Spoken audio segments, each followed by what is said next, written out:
Sathi masiqeda nalo sisi ukusizana mina naye, ayi ngaba nenkinga mfethu ngapha ngasempilweni. Impilo yami ayizange isaba kahle mfethu, ngathenga lo sisi ngathi uma ngithenga ngaba nokugula, ngaba nokugula shuthi mfethu ngaba nokugula la ngaphambili. Lo sisi mfethu kuthiwa i-stroke. Nhlanhla leyo-ke mina-ke ngama ngoba bengifuna umsele. Ulale nespoke. Ngilale nespoke. Wena ngesikhathi ulala naso wena ubuzwa ngathi Umuntu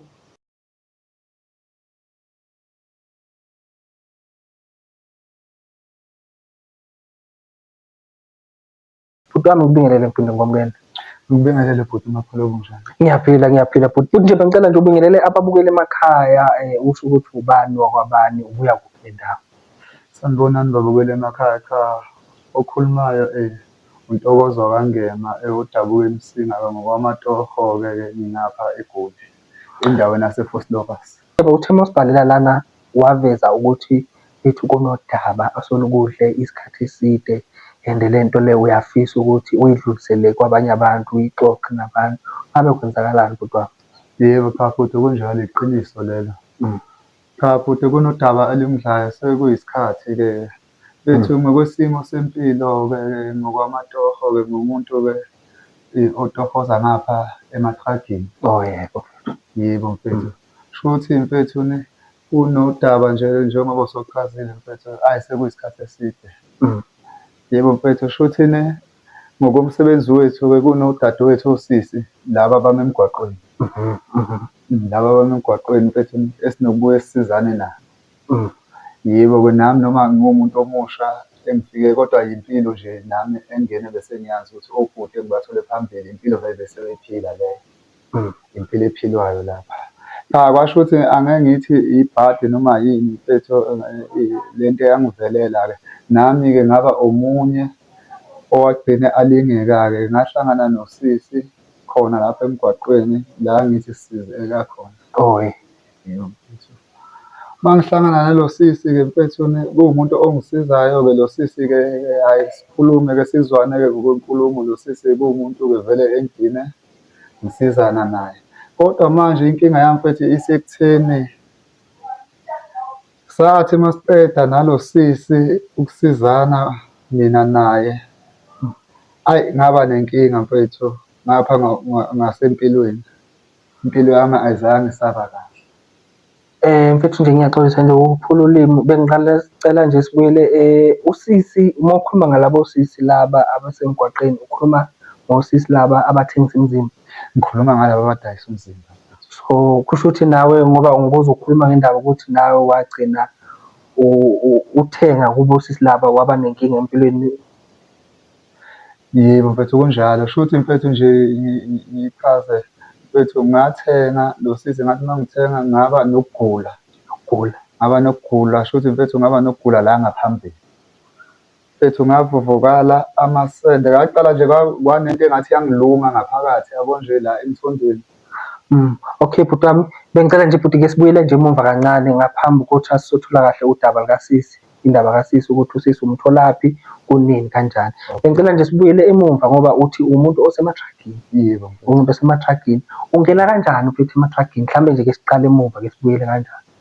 cha mfethu ematragini ngingena ngomalume. Umalume umuntu osematragini ngoba uyazi mfethu uma ufunda uyingane nje esakhula esanamaphupho, uma ufunda angicabangi ukuthi khona ingane engaba iphupho layo ukuthi iyoshayela amaloli. Yebo ngesimo sempilo ukuthi awuyikhetheli nangokupakeka-ke. Kodwa nje lokho mfethu kwaba umqondo kamalume. Yebo umalume-ke bekuwuye umuntu bekasiphilisa ekhaya. Yebo bekasebenza kuwo amaloli. Ngesimanga-ke sokuthi-ke nala ekufundeni-ke bengingafundekile la kimi. Oh okay. So usuke ekhaya uze eGoli? Ngize eGoli. So okay, uma ufika eGoli? Uma ngifika eGoli umalume uzongithathela ilayisensi. Okay. Ngenhloso yokuthi ngiye lapha ematragini. La khona naye. Ngempela-ke umalume-ke angithathele ilayisensi. Umalume uma ngithathela ilayisensi mhlampe uma ngingaphosisi ngathi ngifikile la eGoli mhlampe ayiphelanga u-6 months umalume angangithathelanga i-license. Okay, wayithatha ilayisensi? Ayithatha ilayisensi, uma ngithatha ilayisensi-ke ngokulinda-ke naye umalume kodwa ngenhloso bekangithathele ngayo ilayisensi wakhuluma ngathi yinto ezoyenzeka manje le. Ukuthi nje uma ngiqeda ngelayisensi ngiyangena emalolini. Ngebhadi-ke mfethu hhayi akenzekalanga-ke lokho-ke ngabe bese nginayo-ke ilayisensi. Ayi nami ngokubona phela ukuthi ngiyadinga into zokugeza, into zokugcoba nini ngiyiyele ecar wash. Ayi ngisebenze ecar wash, ngiwashe imoto ecar wash, ngiwashe imoto. Umalume ulokhu ubhizi yena lapha emathrakini lokhu angithembisile kodwa. Okay. Ukuthi hhayi mshana hhayi khululeka ngizokuthinta noma inini sekuzolunga. Hhayi ngumuntu uma ngicabanga mfethu kuze kushaya u-3 years. Iminyaka emithathu. Nginayo ilayisensi u-code 14. Kodwa nje kungalungi nami nje bese ngiphumile kumalume senginokucela abanye abafethu engibawashela iy'moto abanye nithi makukhona okuzwayo lapho ungithinte bese ngicabanga nokushayela amakhumbi. Ngoba phela mase ngihleli nento kodwa ayisangisebenzeli. Okay, mfethu walinda nangu umalume manje emva ka-3 years. Hhayi umalume emva ka-3 years-ke ngenhlanhla kuqondana hhayi angithinte ngempela umalume. Angithinte makangithinta umalume-ke angise khona efemini yakhe. Hhayi ngempela ngifike phela ngumuntu ongakaze ashayele iloli. Iloli angilazi. Ngempela-ke ngaleso sikhathi nenza ilayisensi bewungasebenzisi iloli ukufunda ukushayela noma wenza yini code 14? Cha lokho kwase-driving school mfethu akufani nalokho kwasemsebenzini. La kahle kahle la uzoqala ngqa ukusebenza ngo-code 14. Code 14 imoto umalume bekuwumuntu onazo imoto yinto bengikwazi ukushayela. Just into bengakaze ama-truck. Yiba lokho kwase-driving school hhayi ngoba nje i-truck alifani nalelo osuke usebenza ngalo. Noma uthestwa lapho uthestwa ngo-reverse angazange reverse. Hhayi angithathe ngempela-ke ngoba uyazi mase kusetshenziswe-ke mfethu azange ngathestwa ngempela. Kodwa ngahanjiswa nabantu ngi-assistant. U-assista o-driver-yo? Yebo o-driver. Yebo uma kukhona i-truck liphuma efemini yimi owesibili. La endleleni siyashintshana nalokho. Okay. Ngifunda kanjalo-ke ngagcine-ke nami-ke sengilitholile lolo lwazi-ke sengigcine nami sengihamba ngedwa-ke sengine-truck lami. Okay, but nakho usune-truck lakho ubhekane nalo uyaqhubeka uyasebenza kwenzakalani? Cha mfethu ekusebenzeni kwami-ke ngiyasebenza-ke vele-ke mfethu njengoba nasekuqaleni ngike ngayikuveza kancane nje ukuthi egabeni lami engize ngalo. Lalo sisi lo wagcina angigulisa. Kodwa-ke mfethu-ke shuthi into eyenzeka lapha ubhuti engibathole phambilini vele impilo ephilwayo leyo yokuthi osisi laba abadayisayo yibo esibuye sisizane nabo. Nami bese kuyimpilo engiyiphilayo leyo. Yibo bese kuyinto nami engisebenza ngayo vele engaziyo ukuthi ayisizakala la.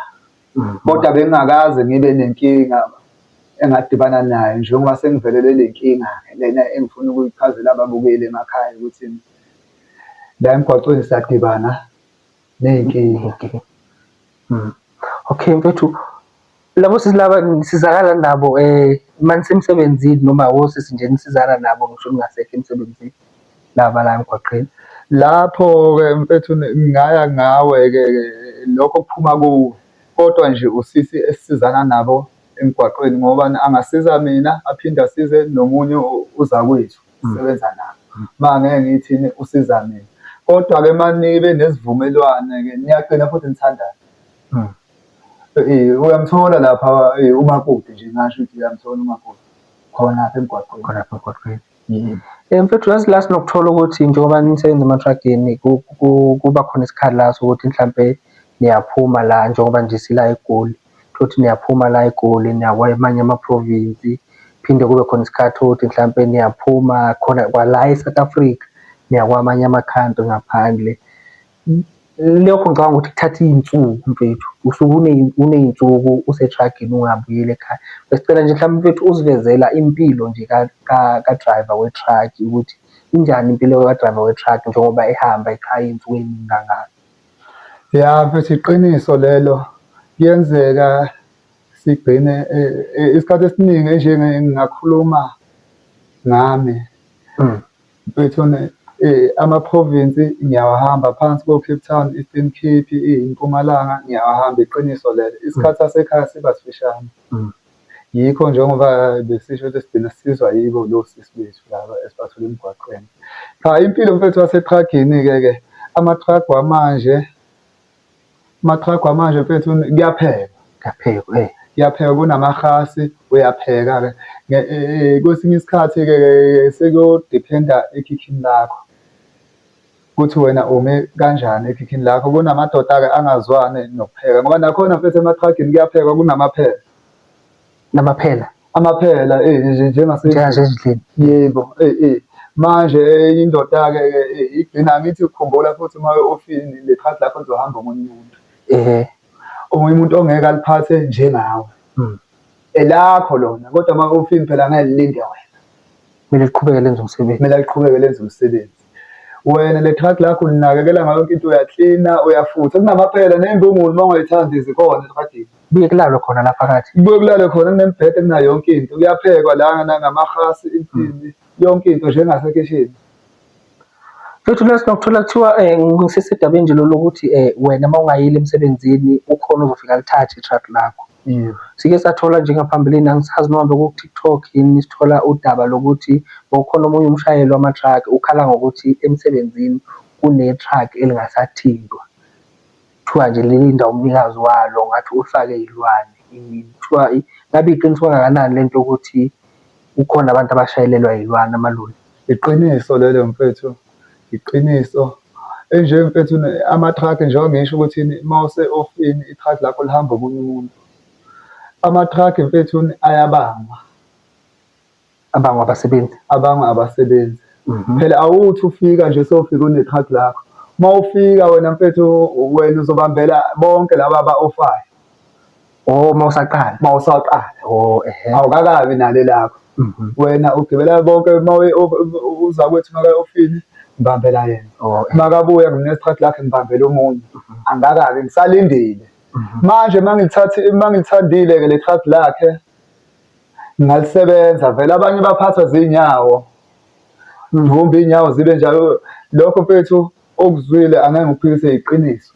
Mhlawumbe mfethu wabhekana nesimo esikanjalo ukuthi ugcine usebenzisa iloli lomunye umuntu bese uvelelwa inkinga, mhlawumbe usendleleni noma ukuphi la ukhona? Mfethu lokho noma kungabhekananga nami kodwa ngiyakwazi ozakwethu khona mfethu, enjengomalume njengoba ngisho ukuthi ngangena ngomalume. Umalume-ke kuwumuntu ongasekho emhlabeni. Akasekho umalume? Akasekho emhlabeni umalume. Ngazo yizo le ndaba zamaloli. Lawa njengoba ngichaza ukuthi ayabangwa. Yes. Umalume wavuvukala unyawo la ngaka, umalume sagijima iy'nyanga, sagijima odokotela ini ashaywe khona emsebenzini. Manje mfethu nami lento oyishoyo ngiyazi kunama-truck angathinti. Umuntu makaya ofini lize lilinde yena. Kuthiwa athi umlungu nalo i-truck nini abasebenzi bangalivumi, akulalwa. Kwenzakalani uma ulithathile lelo truck lomuntu mfethu? Mfethu kuningi mfethu okuyenzakala lapha. Mfethu kuney'lwane, o-driver bama-truck mfethu ebusuku bashayelelwa iy'lwane.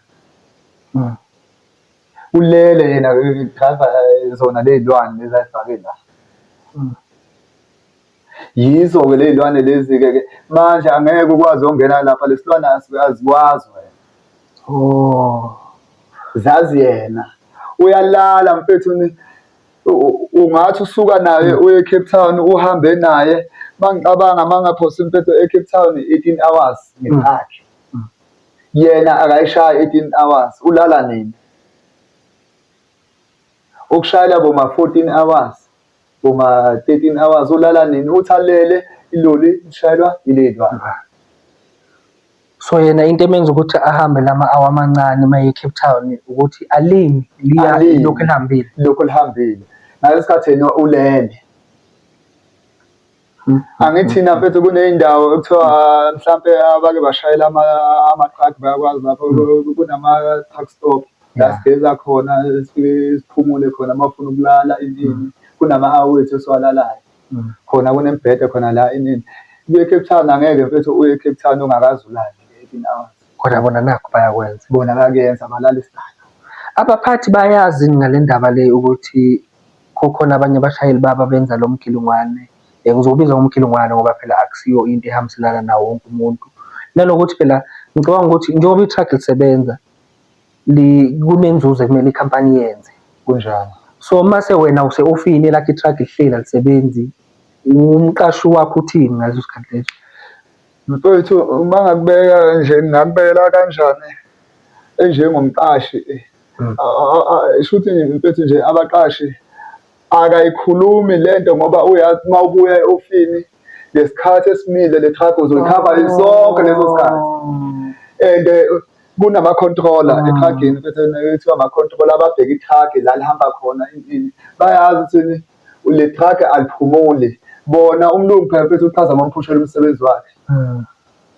Wena umsebenzi wakho uyenza ngesikhathi ini, yibo abathandwayo labo. So lento lezi lwane zabo akusiyo ukuthi kuzuza umshayeli kuphela ukuthi ukuthi alale yena nje ishayele leso silwane lesi, nomqashi nawe uyazuza ngoba i-truck lokhu lihambile. Nomqashi yiyo phela into ayithandayo. Buke phela mfethu uma ngakubekela nje labaphathi abasiphethe kuba kulalwa. Kuba kulalwa. Kube kuya ngabo. Kube kuya ngabo. Phela mfethu into uma usuka la uyodiliva ekhastamini ufuna ngathi manje lento le ingafika khohle ukuthi umuntu uyadinga ukulala abayicabangi leyo nto. Kunabantu ekuthiwa o-control nokuthi ulele uvuswe uye. Uthi alisuke manje. Alisuke ulindiwe lapha i-customer lifuna isitoko salo.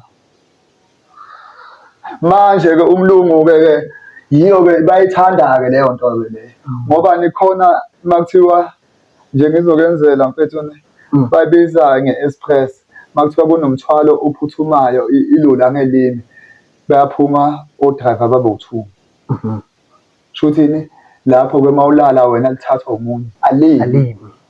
Yebo, kumele alifike lapha ngesikhathi. Khumbula-ke laba-ke abasebenzisa ukuthi lento uzoyenza yedwa.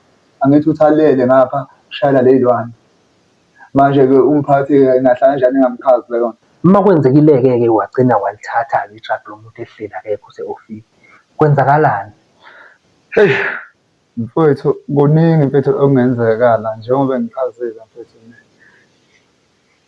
Eyi into lapha mfethu engenzeka mfethu, ney'ngozi zingadaleka, ungagcina uy'thola usengozini ngoba phela ley'lwane zifuna umnikazi. Nokugula mfethu uthi nje uphuma kulo le truck uyagula. Njengoba kwenzeka nakumalume. Njengoba kuyenzeka nakumalume. Uyagula mfethu, isikhathi esiningi into esatshwayo kakhulukazi eyingozi kakhulu yingozi. Ley'lwane ngiyakufaka engozini azikwazi. Zifuna umnikazi. Yikho kuyaziwa efemini ukuthi le truck leli alithintwa. Uma use-ofini uyozabuya umnikazi aligibele elakhe. Ngiyabuzwa mfethu bengicela nje uveze udaba lokuthi indaba yosisi laba inini. Bengicela nje mfethu ukusithatha usibeke kulolo daba lolo mfethu ukuthi kahle kahle kwenzakalani indaba kasisi lo wagcina ukuthi ugcina manje ugula la. Cha mfethu, odabeni lami lokugula la ngaphambili njengoba bengisho ukuthi mfethu uma umusha awazi konke. Yebo, bengazi ukuthi khona kunosisi laba esibathathayo ini. Shuthi-ke mfethu ngumuntu obekasuka la eGoli abheke eThekwini ebusuku. Ebusuku ngomnyama-ke. Hhayi vele-ke ngoba nomuntu kwesinye isikhathi oyindoda-ke sinokumthatha just nje wenzele umuntu ozokuxoxisa endleleni nawe ukwazi ukuphusha indlela nje ungabhoreki la endleleni. Ngenhlanhla-ke mina-ke ngathola usisi bona laba abadayisayo. Hhayi uma ngimthola lo sisi-ke vele-ke hhayi nalo sisi lo sikhulume sivumelane ngalokho esivumelana ngakho-ke. Hhayi usisi angabi nankinga. Athi hhayi singayenza lento yethu. Ngithi mina hhayi mfethu kunganjani uma wukuthi siyenze lento bese sihambe siye eThekwini, ngizobuya ngikudrobhe masibuye. Akhale-ke lo sisi-ke ngey'ndaba zey'mali ngithi cha ngizofaka kwemalana. Hhayi le besivumelene le yokuthi siyalalana manje ngiyamshiya la. Nami bengenzela amasalindile ngoba mfethu seyalinda lapha maningi ama-truck uma udiliva lapha. Nami ngibe nginomuntu wami ngoba ngokwenhloso yami vele nami ngifuna futhi ngiphinde ngimsebenzise nale. Njengoba ngimthatha la ngimtshela ukuthi ayi asahambe ngizokushiya masibuya ngoba vele ngiyadiliva ngiyabuya. Ayi usisi-ke akhale ngey'ndaba zey'mali la. Ngingabi nankinga ngimtshela ukuthi hhayi ngizomnikeza imali engaka asho ukuthi sigcine sivumelana-ke naye-ke lo sisi. Ngathi ayinankinga. Ngimnikeze-ke le mali ngimsebenzise. Before nihambe? Before sahamba. Ushaye? Yebo ngishaye ngimsebenzise. Hhayi masiqeda nje ukusebenza hhayi sihambe nosisi. Okay. Kusebusuku? Kusebusuku. Ayi ngishayele hhayi usisi akhale ngokukhathala kade ukhathele. Nami-ke hhayi ngi-understand-e phela besisebenza. Besenza ucansi. Ayikhona umbhede la etragini sihlala kuwo. Hhayi ngithi hhayi sisi hhayi nawu umbhede ungalala la. Hhayi ngempela usisi angene alale hhayi ngishaye iloli. Ngilishaye iloli ngilishaye iloli ngilishaye iloli. Mangaphosisi ngithe mangidlula e-Maritzburg sengiyofika eThekwini mangidlula e-Maritzburg ngithi angike ngibheke lo sisi phela sesiside lesikhathi. Hhayi ngivule ikhethenisi kunamakhethenisi la pheqe nje ikhethenisi. Ngithi ngiyambheka ukuthi lo muntu usalele noma ini hhayi bo akunamuntu. Kanjani manje mfethu akunamuntu? Akekho mfethu sisi. Hey mfethu ngiphathwe esinye i-stress akaze mfethu akukho mhlampe la ngathi sime khona mhlampe wehla inlutho asikaze sime ndawo. Kunini manje ngoba umbheke ngoba phela ngikhumbula ukuthi bekusebusuku ngaleso sikhathi. Mfethu kunini manje ngoba manje ngimbheka mfethu nje ngasho ukuthi iy'ntatha manje sekuyaza akasekho lo muntu. Akasekho lo muntu. Wenze njani mfethu? Mfethu ungenze njani ngilindiwe kumele ngiyodiliva futhi ney'nto zabantu usisi akasekho. Uqhubeka nohambo noma manje wenza njani? Mfethu ngiqhubeka nohambo kodwa nje i-truck ayisadrayivwa yimi. Iphi ingane yabantu? Lo ithathe lapha. Le ngiyithathe lapha. Wathi uzoyibuyisa. Ngathi ngizoyibuyisa. Ayikho mfethu ingane yabantu. Mfethu mangifika ekhastamini la ngiyodiliva khona vele-ke lapha kama-truck maningi. Ayi nami ngibambeke la njengenjawayelo-ke. Mhlampe mangicabanga ngangena ngadiliva lapha eThekwini mhlampe ngafika ngaboma-10 to 11. Kumele ngishaye i-turn around ngibuye ngize ngapha eGoli. Mhlampe eThekwini ngasuka ngabo-7 ebusuku. Ntambama nje sengiza ngapha. Ngiyalishaya-ke manje i-truck sekungedwa. Akekho usisi ukuthi ukuphi ngabe nginamanga. Mfethu ngiyishaya iloli lento iyangidla. Iyangidla mfethu lento lena. Ngithi ingane yabantu manje nami angisazi ingane yabantu ngoba ngathi noma ngifika lapha eThekwini mfethu ingane ayikho. Phoqeleka manje ukuthi kumele phela umsebenzi lo. Izinto i-customer ayifuni into zalo lezo ngiyidilive. Ayi ngiyidilive ngiqede ngibuye ngapha ngo-7. Mangibuya la ngo-7 ngilishaya i-truck. Sengiyafika-ke ngala ngimthathe khona usisi. Mangifika-ke njengenjwayelo ngiyadlula kusebusuku futhi. Ke ngidlula vele sekusebusuku. Hawu nangu usisi. Akasekho etragini. Ngoba uthi nangu kuphi? La mfethu la bama khona. La ubumthathe khona? La bengimthathe khona. Hhayi ngeke mfethu ngiyala. Kanjani? Mfethu lento lena mfethu ungaphika lento ngathi mangifika nasefemini ngathi mangiyixoxa bathi abantu wena umele lapha kumiwa. Manake mfethu nje before ufike efemini nangu manje usuyabuya nangu uyambona wenza njani? Uyama? Mfethu lutho. Uyadlula? Lutho ngiyambona nangu ngiyambona i-truck ngiyayimisa kodwa nje ukuthi angisakhulumi naye. Uye ngiyambona. Uye. Naye mangicabanga ukuthi mhlawumbe angibona bekufanele eze kimi. nefanelezekile. Just nje mfethu into engayenza kusebusuku. Itruck mfethu ngafike ngalimisa kodwa angehlanga. Lilayithile nangu ngiyambona. Akezi kimi. Nami phela ngiyasaba ukuyehla ukuthi hawu lo muntu lona manje ufunani la. Ngoba lo muntu bengihambe naye ufunani la ngoba ngaze ngehle ubuye ngani la.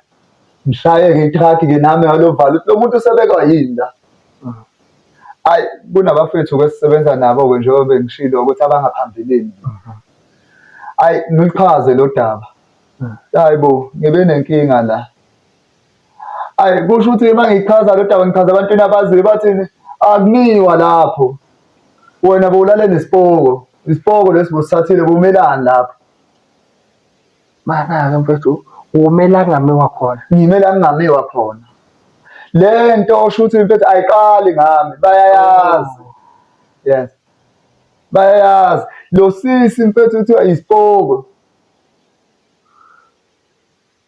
Angazi mfethu mhlambe ukuthi mhlambe ngabe noma sengibuza kakhulu ngobe isipokwe kuza kanjani ukuthi abe lapha kwenzakalani mfethu noma ngeke ngibe nolwazi bona laba obhuti laba abangaphambili bayichaza le ntombazane wena mfethu intombazane yayisebenza lapha. Ngakho vele ukuthengisa. Ngakho lokho ukuthengisa. Yebo. Yalimala khona ngendaba zamaloli. Ngelani? Bayichaza mfethu noma nje isitofu sakhona bangasichazi kodwa nje isitofu sakho sineloli phakathi. Ngoba amanye momthathile lo muntu ayaginqika futhi. Amanye aginqika. Yebo. Akagcine ngokukudayisela phela amanye ayaginqika. Akumiwa lapha otravada lwazi akumiwa. Nhlanhla leyo-ke mina-ke ngama ngoba bengifuna umsele. Ulale nesipoko? Ngilale nesipoko. Wena ngesikhathi ulala naso wena ubuzwe ngathi umuntu waqeda impela. Ngaqeda ngachama. Umuntu mfethu angikhulume leyo mfethu sengayikholwa nami bengayiphika ukuthi ngilale nesipoko. Ngikholiswa yini na? Angeke ngihambe nomuntu ngishone eThekwini. Ngibuye ngimthole la ngimthathe khona. Ngingakaze ngimlethe ngoba yimi engithe ngizobuye ngimshiye. Ngikholiswa yilokho. Mana-ke mfethu kusho ukuthi ngoba wena ulale nesipokwe ngoba uveza ukuthi lento le iyakudla kahle kahle kwase kwenzakalani emva kwalokho ngawe nje kwezempilo ngoba uthe ngokwezempilo ugcina ukuthi ungabi right. Cha mfethu inhloso yami mfethu ngokuthi futhi uMapholoba njengoba ngize la kahle mfethu ngumuntu odinga usizo. Okay. Ngizokhuluma lo daba mfethu ngoba ngiyabona ngiyafa. Ngiyafa mfethu ngidinga usizo. Shuthi mfethu ngathi ngomuntu mfethu manje ongasasebenzi ngathi akuphelanga ngathi ngilale ngizothi isipoko. Kodwa nje mina nje ngakubeka kanjalo ngalala nomuntu kodwa nje sengiyabona nami ukuthi shuthi isipoko. Ngoba nabo bayasho nabantu. Shuthi mfethu emva kanje ukulala nalesipoko. Hayi mhlawumbe hayi insuku ayiphelanga i2 days. Ngezwe mfethu kuluma la ngaphambili la esidodeni sami kuluma lento yaqala ukuluma shuthi bengithi mangihleli nginwaya nje kuba ngathi nje angazi ukuthi ngayibeka yini. Hayi mfethu kwaya ngokuvuvukala. Hayi nami ngayitshela uthini le ngane shuthi lesipoko yini idrop noma yini yabo nje lezi zifo lezi esizitholayo lezi ama-sexual transmission. Yebo nje nami ngakuthatha nje into lento lena hayi mfethu wadumba nje kancane nje ngakuzwa ukuthi sekudumbile kuyaluma. Hayi kwangaba ngibuzanga mfethu. Hayi nayo into yaqhubeka. Uyayani ukuyothola usizo mhlambe uye emaklinikhi kodokotela? Mfethu lento ngayihambela njengoba ngisho uthini ngangitshela ukuthi into encane lezi zama-drop. Ngangaya-ke ngangaqala ngayothenga amaphilisi e-pharmacy. Oh ya. bangathenga amaphilisi. Hhayi lutho umehluko lutho. Ngathi uma ngiqeda ukuthenga amaphilisi lento mfethu iyakhukhumala, umthondo mfethu uyakhukhumala yabo la esinyeni. Iyakhukhumala umthondo mfethu kusho ukuthi manje ubuya uyahlehla ubuye mfethu angazi lento leyo ukuthi ababukeli emakhaya ngingabachazela ngithini. Mfethu inkinga enginayo mfethu inkinga e-serious kakhulu. Mfethu isingenzansi mfethu umthondo mfethu udumbile mfethu uphuma ubovu. Uphuma ubovu uma ngichama awuphumi umchamo ungakaphumi ubovu kuqala. Ngasikhathi mfethu umthondo udumbile nala esinyeni kudumbile mfethu. Hhayi lento-ke mfethu ngagcina ngiyithathela serious ngiyihambile mfethu iy'nyanga. Ngibahambile odokotela kodwa usizo lutho. Bhuti nje ngiyaxolisa kakhulu ngento ekuvelele, ngiyaxolisa nje kakhulu and siyathemba ukuthi kodwa usizo soluthola. Babukela emakhaya udaba labhuti niyaluzwa, udaba labhuti niyaluzwa. Ubhuti umuntu oyishayelela amaloli, amathrakhi. Ngicabanga ukuthi abantu abaningi bayawazi lowo msebenzi lowo odinga u-code 14 ilayisensi, njengoba evezile nayo ukuthi waba umuntu okhuphukayo ekhaya emva kokuthi esikoleni izinto ey'ngahambi kahle, weza kumalume, umalume wamthembisa ukuthi uzomlokhunja, uzomenzela u-code 14. Wamenzela nangempela u-code 14, kwaba yileso sikhathi-ke elindile, kwaze kushaya isikhathi sokuthi manje naye sesiyavuleka isikhala, umalume uyambiza uyangena. Nangebhadi-ke umalume akasekho emhlabeni. So ubhuti wavelelwa inkinga-ke ukuthi lento ukuthi uyahamba uyashayela ebusuku, wathola usisi wamthatha, benza lokhu abakwenzayo, kwenzeka ngendlela ekwenzeka ngayo.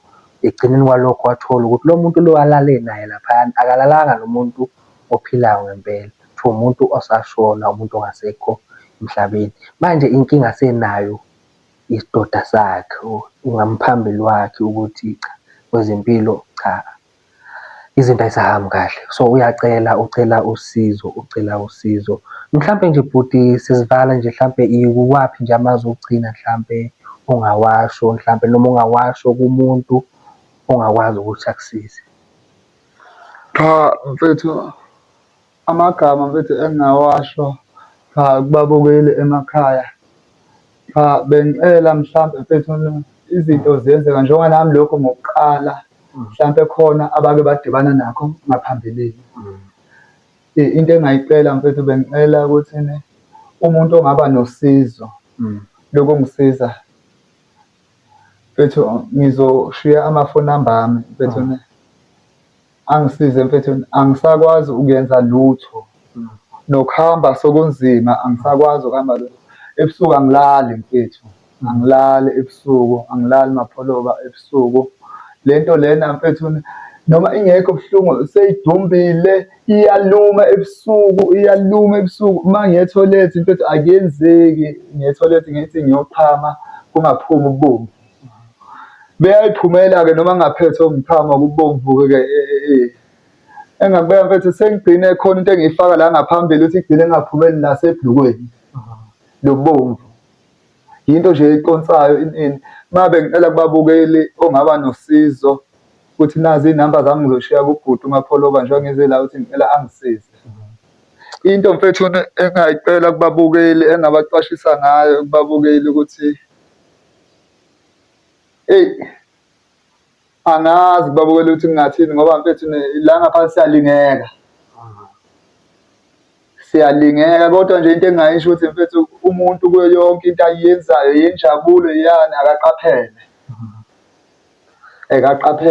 akaqaphele mfethu. Ngingasho lawo mazwi ukuthi kukho konke enjabulweni yakho okwenzayo inini qaphela, ngoba nami ngangithi ngijabulisa imizwa kanti ngayilimaza. Bhuti sixolise nje kakhulu futhi ngalokho okuvelele. Babukela emakhaya, ngiyazi isizwe sakithi anihlulwa yilutho, ngiyazi lapha ekhaya ukhona ongasiza, sicele ukuthi avele aphumele obala sikwazi ukuthi ubhuti asizeke. Sesivala nje, abaningi bayangazi igama lami nguZakes wakwaNgcobo, uphethe lona lolu hlelo lolu i-Untold Stories ngaphansi kwayichaneli lena esikuyo iRumomonga TV. Sesivala nje sithi ongaka-subscribe sicela ukuthi a-subscribe, niqhubeke nibukele namanye amavidiyo. Engakhohlwa ukupress i-notification button ukuze nizothola ama-notification ngaso sonke isikhathi makukhona ividiyo esiyifakayo. Siyabonga kakhulu, ngicela sihlangane esiqephini esilandelayo.